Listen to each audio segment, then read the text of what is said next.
آج کے اس تجزیے میں ہم ایک دلچسپ مواد کا جائزہ لینے والے ہیں، ایک ایسی کشمکش یا کہہ لیجئے ایک خوبصورت ملاپ جہاں اسلامی فقہ کا ایک نہایت سنجیدہ سوال قربانی اور منڈی کی اس پرجوش روایتی حقیقت کے بالکل آمنے سامنے آ کھڑا ہوتا ہے۔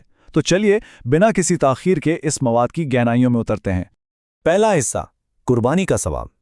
مواد شروع ہی ایک نہایت گہرے اور مخصوص فکری سوال سے ہوتا ہے۔ کیا خواتین خود قربانی کا جانور ذبح کر سکتی ہیں؟ اب دیکھیے، یہ کوئی عام سا سوال نہیں ہے۔ غور کرنے کی بات یہ ہے کہ سورس اس بنیادی مسئلے کو بالکل غیر جانبدارانہ انداز میں اسلام میں خواتین کے حقوق کے حوالے سے پیش کرتا ہے۔ ایک دم سے ذہن ایک سنجیدہ، علمی اور قانونی بحث کی طرف چلا جاتا ہے نا؟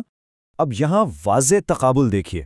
ایک طرف وہی بھاری بھرکم قانونی اور مذہبی تحقیق کا رسمی انداز جہاں حدیث 8169 اور خواتین کے حقوق کی بات ہو رہی ہے، اور ٹھیک اس کے برعکس دوسری طرف عام بول چال اور وہ منڈی والی خوشی ہے، جیسے مویشی منڈی سے ڈھونڈ کے لایا ہوں یا پیارا جانور۔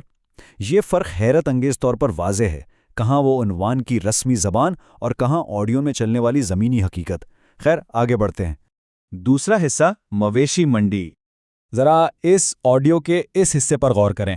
مویشی منڈی سے ڈھونڈ کے لایا ہوں۔ اسے بار بار دہرانے کا مقصد سمجھ رہے ہیں؟ یہ صرف الفاظ نہیں ہیں، یہ اس تھکن، اس محنت اور اس بے انتہا خوشی کا نچوڑ ہیں جو اس روایت میں پوری طرح حصہ لینے سے ملتی ہے۔ گھنٹوں منڈی کی خاک چھاننے اور پھر اپنا پسندیدہ جانور ملنے کا جو جوش ہے نا، وہ اس لے اور ان الفاظ میں صاف جھلکتا ہے۔ اگر اس ٹرانسکرپٹ کے اس حصے کو تھوڑا اور باریکی سے سمجھیں تو یہاں پورا دھیان صرف اور صرف انسانی تجربے پر مرکوز ہے۔ پہلی چیز، ان الفاظ کی تکرار اس شدید تلاش اور تھکان کو نمایاں کرتی ہے۔ پھر جب مویشی منڈی کا ذکر آتا ہے تو ایک مخصوص ثقافتی ماحول تصور میں بن جاتا ہے، اور آخر میں اس چنے ہوئے جانور کے لیے ایک گہری انسیت جھلکتی ہے۔ یہاں وہ قانونی اور فقہی بحث کہیں پیچھے رہ جاتی ہے اور سارا مرکز صرف اس جانور کو ڈھونڈ نکالنے کی خوشی پر آ جاتا ہے۔ پیارا جانور۔ دیکھیے، ٹرانسکرپٹ نہایت سادہ مگر سچ کہوں تو نہایت پرکلوس چھوٹے سے جملے پر آ کر ختم ہوتا ہے۔ وہ لمبا تھکا دینے والا منڈی کا سفر بالآخر ختم ہوتا ہے، اور جو جذباتی سکون نصیب ہوتا ہے وہ بس انہی دو الفاظ میں سمٹ آتا ہے۔ یہی تو اس ساری محنت کا اصل حاصل۔ تیسرا حصہ، حدیث 8169 اور حقوق۔ اب واپس آتے ہیں اصل مدعے پر۔ اس ساری ثقافتی خوشی اور مندی کی رونق کے پیچھے ایک نہایت مضبوط قانونی ڈھانچہ موجود ہے۔ سورس نے خصوصی طور پر حدیث 8169 کو وہ بنیادی حوالہ بنایا ہے جو اس سوال کا ٹھیک جواب دیتا ہے کہ کیا خواتین قربانی خود کر سکتی ہیں یا نہیں۔ یہ اس بات کا واضح ثبوت ہے کہ ان جذباتی اور ثقافتی روایتوں کو دراصل ایک مکمل اور باقاعدہ مذہبی نظام کنٹرول اور گائیڈ کر رہا ہوتا ہے۔ دراصل ان دو بالکل الگ دنیاؤں کا خوبصورت ملاپ ہی اس سورس کی سب سے بڑی خاصیت ہے۔